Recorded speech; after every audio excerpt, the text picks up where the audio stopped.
Halo, assalamualaikum warahmatullahi wabarakatuh. Jumpa kembali dengan Panjang Spesial. Oke, selamat malam semuanya. Dan malam hari ini kita menemukan video yang saat ini lagi trending, yaitu tentang Pak Ahok, teman-teman. Yang dimana Pak Ahok ini belak-belakan membongkar rahasia tentang Pertamina. Oke, semuanya sudah tahu ya. Mari kita tonton untuk videonya, dan videonya lumayan panjang ya untuk Pak Ahok ini. Dan mungkin teman-teman yang penasaran dengan videonya, mari kita tonton. Lanjut. Hati. Apa kabar Pak? Sehat kan Pak ya? Baik. Suaranya biasa. Ya agak. Baik ngomong. Ini akan banyak ngomong nih Pak.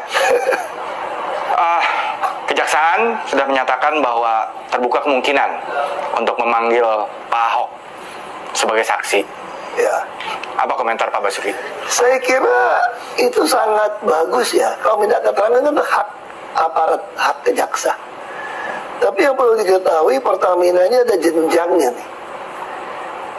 Ini anak perusahaan Pertamina Prataniaga itu punya dewan komisaris juga, ada komutnya juga. Dan di atas itu yang bisa memutuskan penggantian itu juga ada dirut dari direksi dari Pertamina Persero, holdingnya lagi nih. Dan putusan mengganti dirut direksi holding atau subholding itu juga ada di tangan Menteri BUMN. Jadi kalau mau tanya saya keterangan apa yang saya ketahui, ya saya dengan senang hati akan memberikan keterangan. Kalau dengan media kan saya nggak bisa buka rahasia perusahaan. Nah, kami ini hampir tiap hari rapat untuk ngawasin, melakukan pengawasan sampai ke bawah nih, yang jenjang bawah nih. Itu kalau mau dibuat laporan notulen, kalau mau dikeluarin gitu ya. Saya kira kalau aparat, saya kenapa senang. Kalau jaksa yang sampai manggil saya ya, saya bisa memberikan semua notulen dan rekaman selama saya jadi komut. Apa yang saya sampaikan, apa yang saya minta diubah, yang tidak dilakukan oleh direksi, termasuk anak perusahaan, boleh. Kalau di media saya nggak boleh. Tadi saya bilang buka rahasia perusahaan kan. Justru saya senang banget kalau Jaksa Agung. Tapi sebetulnya kalau manggil saya langsung, orang juga nggak akan ketawain jaksa juga. Kok komut yang di bawah dirut Pertamina belum dipanggil gitu loh. Sebelum ke soal posisi komut holding dan subholding Pak Basuki. Jadi Anda yakin betul tidak ada satupun ucapan Anda yang tidak tercatat kalau rapat-rapat resmi Pertamina? Saya orangnya sangat, kalau manajemen ya gitu ya, termasuk kategori yang sangat rapi lah. Apalagi kita mengalami masa COVID ya. Masa COVID itu ada masa yang ada sisi positifnya. Apa positifnya? Semua rapat itu hybrid kadang-kadang. Kita Zoom, hybrid. Itu semua punya rekaman. Dan bahkan setiap selesai rapat, saya pasti ada notulen. Dan ini semua lengkap. Ya. Rekaman maupun catatan. Jadi, tapi sebagai komut holding, kan area bergerak Pak Basuki jelas relatif leluasa. Tadi Pak Basuki juga cerita bisa mengawasi sampai level terbawah. Iya, jadi sebetulnya kan nggak bisa juga dibilang komut holding sama sekali tidak berperan dalam melakukan pengawasan terhadap subholding, dalam hal ini Petraniaga. Iya, kami lakukan pengawasan termasuk soal SPBU. Misalnya soal toilet saja saya urusin. Kenapa toilet SPBU Pertamina kok gitu jelek gitu loh? Ya. Kenapa nggak mau bagus sama orang mau mampir ke toko departemen apa yang Alfamart, Indomaret yang kecil-kecil gitu ya, retail itu ya. Orang mampir untuk ke toilet gitu loh. Kenapa kita nggak lakukan? Terus apa yang saya bilang? Saya minta semua non tunai pakai kartu My Pertamina, hampir tiap minggu saya awasin. Bahkan mereka boleh bocorin. Masih ingat kan? Ada politisi yang ledekin saya kan? Ini komut apa dirut? Komut rasa dirut katanya. Ya. Saya bilang, saya ditaruh dimanapun saya merasa saya memiliki perusahaan itu. Saya sampai ledekin, saya bukan komut rasa dirut. Dirut nyaru komut, sialan gue bilang. Gitu deh. Justru itu Pak Basuki. Imajinasi orang terkait seorang Basuki Cahayapurnama itu kerja sangat detail. Ya. Nah, kasus yang menimpa Petraniaga ini, itu kan periodenya kira-kira hampir berhimpitan, tidak sama persis dengan periodenya Pak Basuki bertugas. Karena ekspektasi orang yang sangat in detail, tadi Pak Basuki sampai ngurusin toilet segala rupa. Ini masa nggak pernah dengar nih sama sekali terkait apa yang kemudian meledak 3-4 hari terakhir ini. Nah, ini yang menarik. Saya perlu luruskan. Saya makanya sebenarnya belum mau terima wawancara sebelum ada sidang. Karena saya tidak tahu, saya tidak membaca laporan BAP, penyidikan, saya nggak baca. Tapi saya lihat di media, seolah-olah ada pengoplosan BBM di SPBU. Seolah-olah, ini ledekan ada medsos kita saya baca ya. Pertamax itu adalah Pertalite yang tidak antri. Ya, meme-nya begitu. Sebetulnya saya belum tentu, saya nggak tahu sidang gimana, logikanya. Mobil kita semua yang mewah-mewah itu isi Pertamax. Pertamax Plus. Kalau itu dioplos, mobil saya mogok. Pasti mogok. Mobil-mobil mewah pasti mogok. Karena dirancang dengan yang bagus. Nah, apa yang sering dapat laporan dari 135? Saya awasin laporan 135. Tapi secara teknis saya perlu jelaskan. Mungkin masih banyak orang usia saya masih ingat zaman Pak Faisal Abdul atau apa itu di Rut Pertamina dulu. Ya, zaman dulu. Itu ada premium. Ketika mobil mewah mulai masuk, itu dia campur jadi super atau apa gitu loh. Bensin super atau apa, saya lupa. Itu gimana caranya? Premium yang ada dikasih aditif. Kasih aditif supaya oktannya naik gitu loh. Itu dicampur di depo di kilang. Dan itu sampai hari ini sebagai lakukan termasuk premium.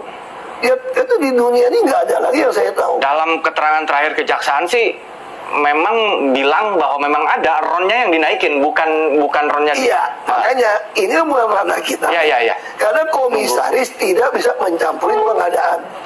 Terus kenapa tidak mau Anda menggunakan e-katalog? Kok antar subholding itu kan saling menjual. Anda salah satu yang mempromosikan e-katalog internal. Saya dari DKI. Coba tanya sama Pak Hendy. Saya bolak-balik ke RKPP. Tapi direksi ini kelihatannya ngeyel ini, buying time ini. Direksi Petra Niaga? Semua direksi ini termasuk holding ini buying time. Apa sih yang susah saya bilang untuk buat e-katalog RKPP? Tinggal bilang aja, misalnya minyak mentah, saya bilang. Ada Indonesia Crude Price, tiap bulan ada harga. Tinggal umumkan seluruh dunia, siapa yang mau taruh minyak mentah di Indonesia, Pertamina jamin beli. Ya. Asal harga tidak melebihi harga Indonesia Crude Price. Lalu BBM, pokoknya harga BBM Anda taruh di Indonesia, saya pasti beli dengan harga tidak melebihi harga jual BBM kilang kepada Patra Niaga, termasuk LPG semua. Lalu pertanyaan saya, Petra dibubarkan, Petra, mafia 2015. berita tahu? Ya. Tapi kenapa orang Petra jadi dirut Patra Niaga? Nah itu dia. Nah jangan naik nama saya. Sebelum saya sampai ke sana, Anda tanya kepada Menteri BUMN gitu loh. Sebelum saya sampai ke sana, saya mau nanya soal buying time tadi. Buying time ini intensinya apa menurut Pak Hao? Kalau saya curiga ya, saya curiga ini ada permainan. Bekas satu dirut Patra Niaga dipecat. Karena? Saya tidak tahu, tapi diduga karena dia tidak mau menandatangani pengadaan editif itu. Jadi pengadaan editif ini melibatkan oknum di BPK malahan. Menurut isu, oknum BPK ini jadi backing supaya Pertamina ini membeli editif ini dengan transport dengan tender yang tidak sah. Lalu saya dengar isu itu, saya panggil datang. Ini semua ada rapat dalam acara, berita acara. Saya tanya, ini nggak bisa. Terus ditakut-takutin, kalau nggak menandatangan di SPBU nggak ada barang nih. Ditakut-takutin kelangkaan. Kelangkaan nih. Padahal saya bilang mana bisa tender dipisah antara transport dengan editif. Lalu karena transport lebih mahal, dikalahkan. Editif yang lebih murah, kalau nggak salah seperti itu. Lalu saya bilang, dirutnya kalau tanda tangan, lo nggak laporin nih. Dirutnya nggak mau tanda tangan Patra Niaga. Lo bisa cari namanya siapa. Bekas orang Telkom, saya nggak usah sebut namanya. MK lah, singkatannya lah. Saya gini lah, kalau menurut saya, ini permainan sudah lama yang masing-masing penguasa tidak mau stop. Makanya kenapa orang takut saya jadi dirut, demo-demo. Kalau saya jadi dirut, saya bisa langsung pecat tuh dirut subholding. Karena untuk ke notaris saya yang putuskan. Dan saya tidak pernah takut sama Menteri BUMN manapun. Sama saya benar. Kenapa saya dikurung? Tidak boleh jadi dirut. Janjikan saya jadi dirut untuk membereskan. Makanya saya hanya bisa melakukan sebatas bisa saya awasin. Nah, dalam konteks pengawasan itu,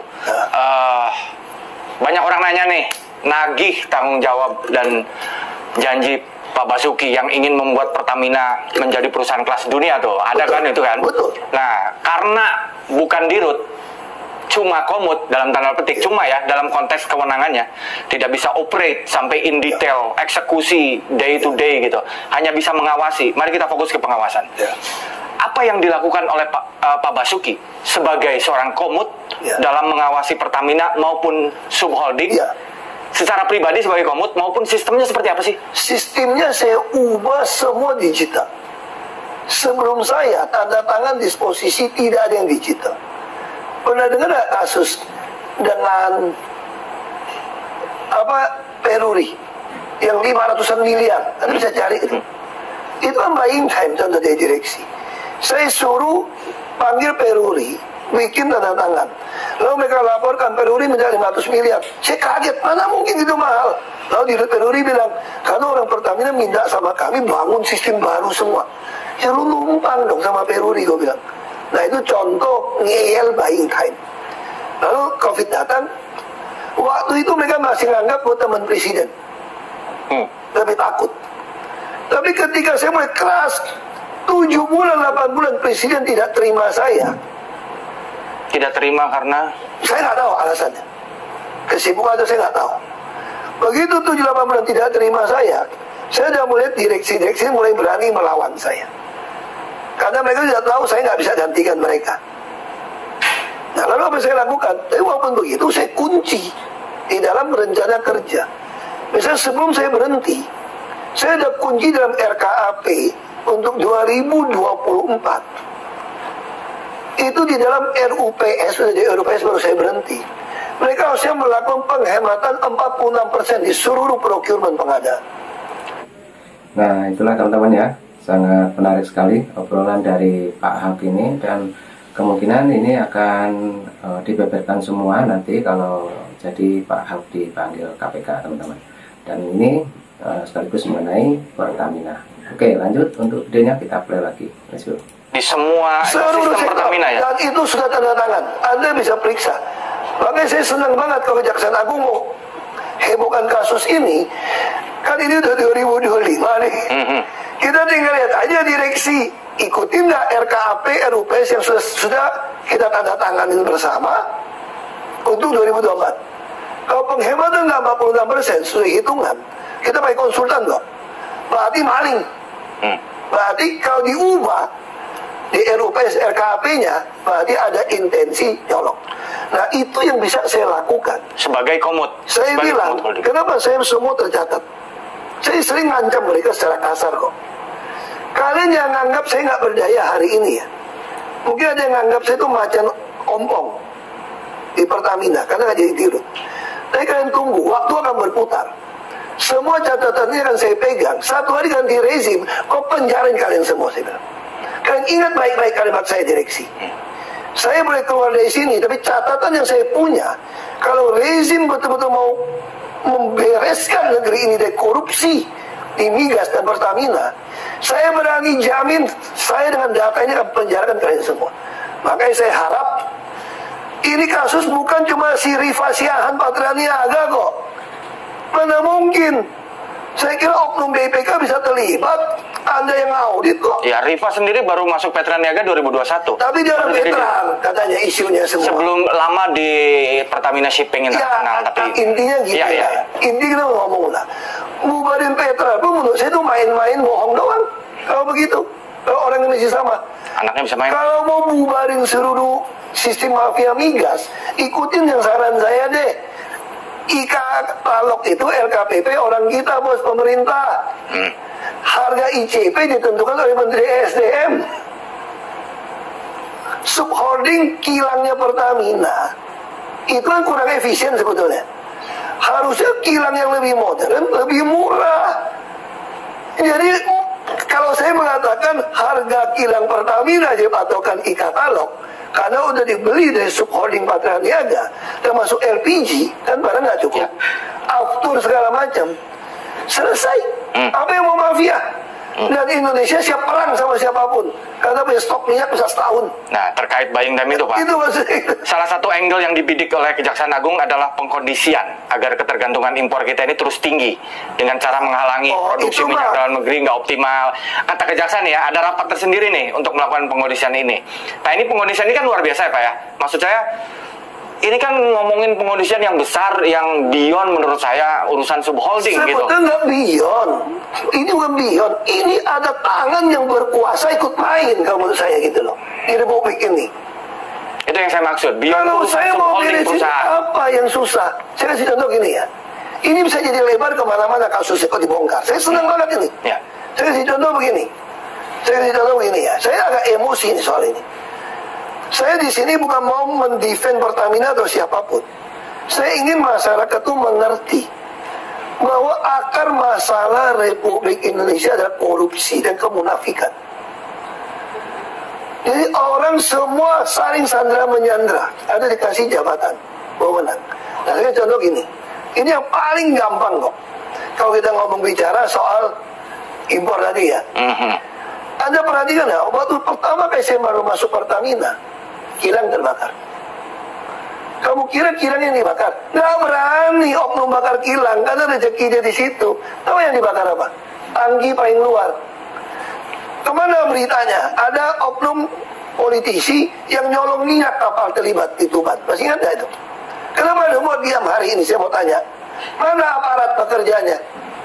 Yang dibakar apa? Tangki paling luar. Ini orang kurang ajar banget nih. Saya sengaja datang, saya mau cek waktu itu ke Indramayu ya, Balongan. Saya mau cek ada laporan minyak dicolong. Karena ada laporan dari beberapa konsumen. Minyak solar beli dari Pertamina. Kenapa orang nggak mau beli dari Pertamina? Itu kecampur sama air laut. Logika tuh gini, ini tangki paling luar untuk kirim ke kapal, itu pakai pipa tau gak? Itu disinyalir ketangkap kok, ada beritanya kok. Dicolong, nggak kau colong kosongnya gimana, diisi air laut. Pas kapal yang benar isi, ke konsumen ke bawah air laut. Nah saya mau periksa. Karena saya pernah baca kan sekarang gampang toh. Ada baca di Google juga tahu. Ya. Di Nigeria pernah kejadian juga. Anak buah minyak colong minyak waktu mau diaudit dibakar tangkinya. Jadi saya mau lihat nih, tangkinya stoknya ada berapa. Terus kalau mau bakar tangki itu nggak susah loh. Kalau mau bakar sesuatu itu nggak butuh apa? Butuh api, butuh oksigen, butuh uap minyak loh. Kalau Anda ngisi bensin di SPBU, kenapa tidak nggak boleh ngerokok? Karena ada uap, oksigen sudah ada. Kalau Anda pakai HP saja, ada penyebar listrik meledak. Nah sekarang apa yang terjadi? Lalu saya sampai malam pagi, kebakaran tangki. Pindah saya nggak boleh datang. Tangki terluar ini. Ya, saya datang. Buat saya itu disinyalir, buat saya itu mau menghilangkan Bukti ini. Jejak. Lalu apa terjadi? Sampai ke polisian, kita lihat itu disambar petir katanya. Nah, kenapa bisa? Kita cek. Menurut saya, dia sengaja bikin overflow uapnya. Tadi Pak Ahok bilang soal pengkondisian itu ini bukan urusan saya dengar ini isu ada kotor tangan kekuasaan yang waktu kita terlibat. cerita orang dalam gitu ya. Waktu Bapak jadi komut, kita mendengar cerita-cerita Ya, ini. kita nggak tahu. Makanya saya kenapa begitu ngotot ke LKPP. Saya dengar isunya, kita butuh 800.000 lah, kira-kira BBM dan minyak mentah impor. Isunya itu bisa bagi-bagi sampai $2-4 per barrel. Nah, kalau yang paling berkuasa dapat $2 per barrel, itu 1,6 juta. Makanya saya bilang, pemerintah saat ini, kalau tidak mau memperlakukan e-katalog di LKPP pengadaan bahan migas, saya berani jamin cuma mau ganti pemain. Ada yang mau makan itu uang. Oke. Saya mau tegaskan seperti itu aja. Jadi salah satu angle Kejaksaan Agung juga dia bilang bahwa salah satu alasan untuk impor ini nih Petraniaga dan beberapa importer ini bilang bahwa minyak produksi kilang dalam negeri tidak efisien, tidak ekonomis, tidak memenuhi standar kualitas atau spek yang diinginkan. Ini kan memproblematisir kualitas pekerjaan Pertamina karena itu kan barang Pertamina. Apa pendapat Pak Ahok? Enggak, saya mesti ngomong jujur ya. Banyak sekali pembangunan kilang itu salah. Termasuk kilang baik papan, kalau diperiksa banyak masuk penjara. Itu sampai ngaco. Makanya saya bilang, banyak dosa-dosa lama yang mesti dibereskan. Dan saya di dalam. Apa kerja saya? Saya jaga ketat pengeluaran uang. Saya melakukan cost optimalisasi. Potong biaya yang nggak perlu, menambah penambahan biaya dari penjualan produk-produk kilang dianggap sampah, lalu cost avoidance dari kebakaran meledak. Hasilnya apa? Waktu saya tinggalkan Pertamina, kita mencapai 4,77 miliar dolar keuntungan. Itu kalau mau dijalankan lagi procurement 46%, saya jamin bisa dapat 6 miliar dolar kita.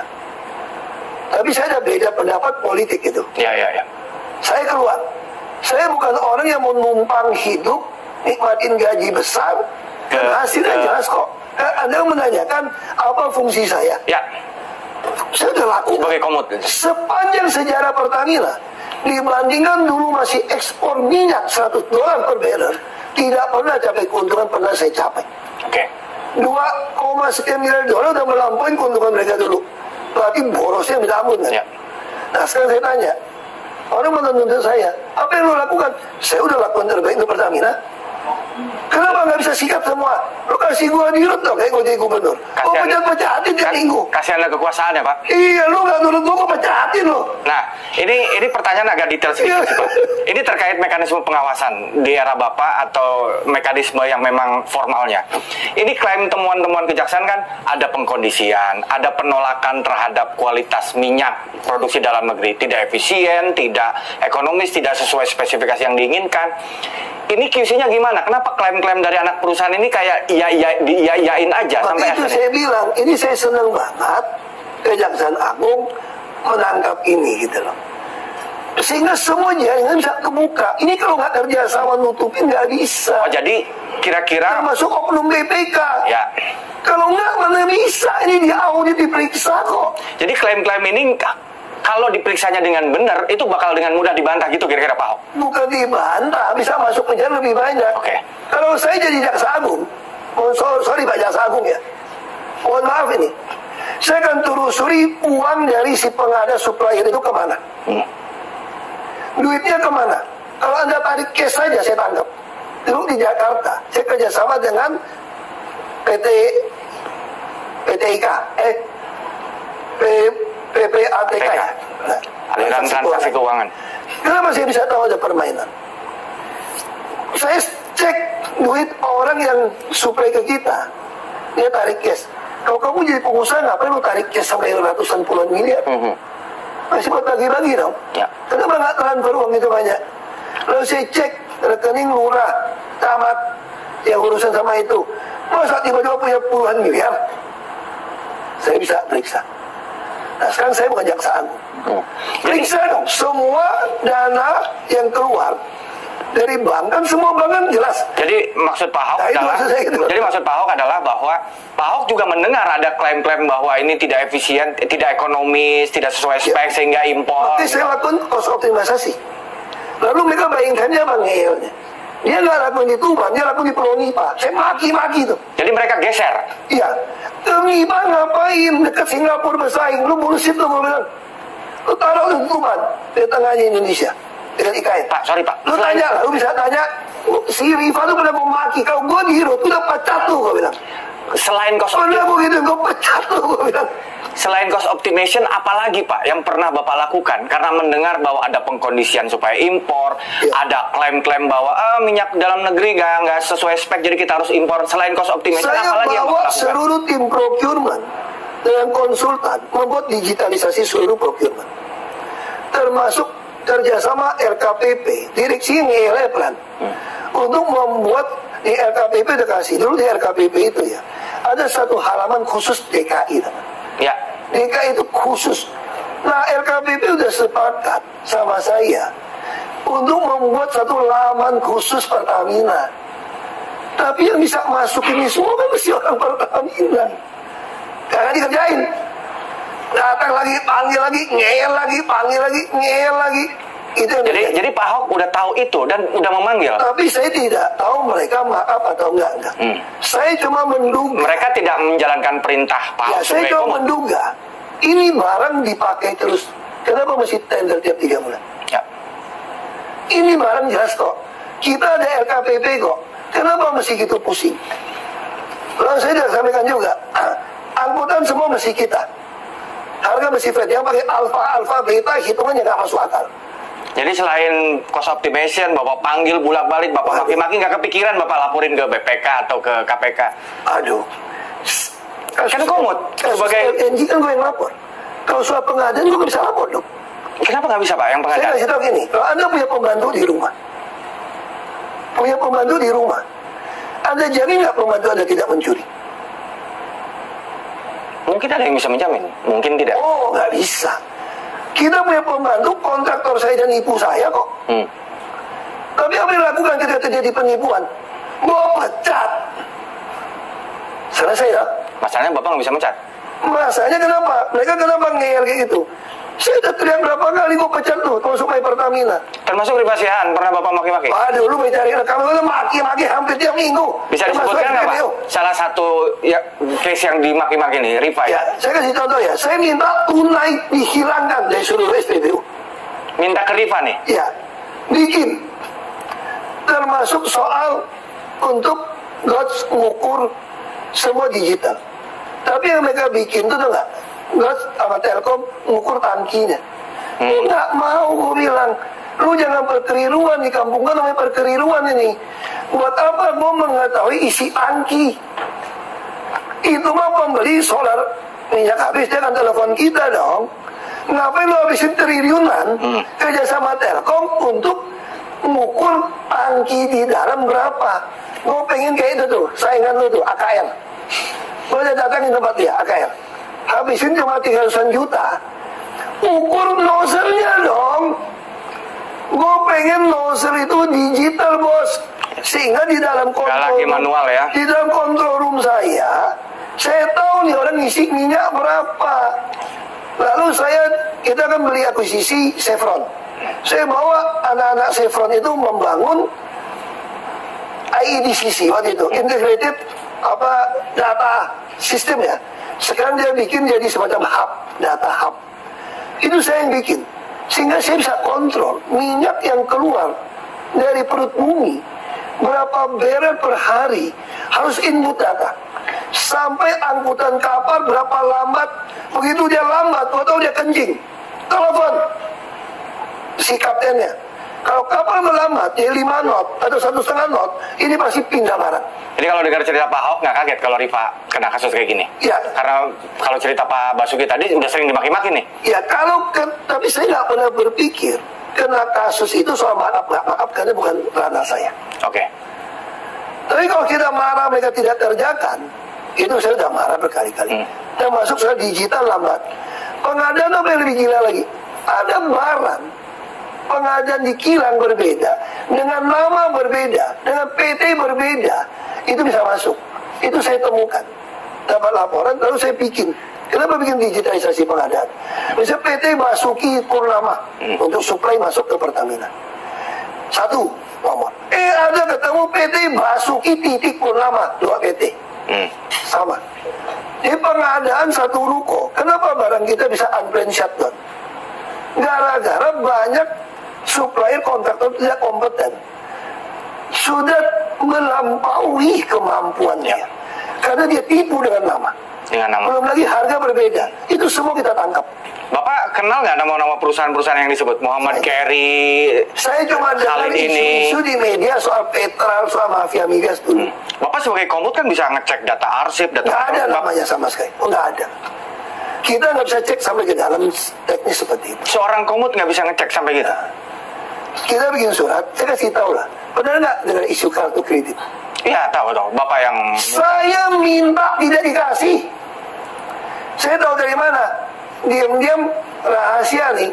Kalau misalnya lewat bank kita dikasih, baru saya dapat perut. Saya minta data saldo aja dia nggak mau kasih. Kenapa mereka nggak takut sama saya? Oh, kamu nggak bisa mecat saya. Tapi kenapa mereka takut kalau nyolong ketahuan saya? Saya bisa lapor KPK. Ya. Makanya selalu menekan saya nggak boleh ngomong di media. Nggak boleh ngomong di ini rahasia perusahaan. Oke? Saya mesti kerjain. Kalau Anda dengerin rekaman, saya harap kalau naik sidang itu nanti semua rapat saya itu suara didengarkan di sidang. Kalian akan dengar saya maki-maki, gue bisa marah sampai segitu di dalam rapat. Cuma kan kita nggak bisa keluarkan, ini PT. Ya. Kalau mau jadi Jakarta, aku pasang di YouTube semua.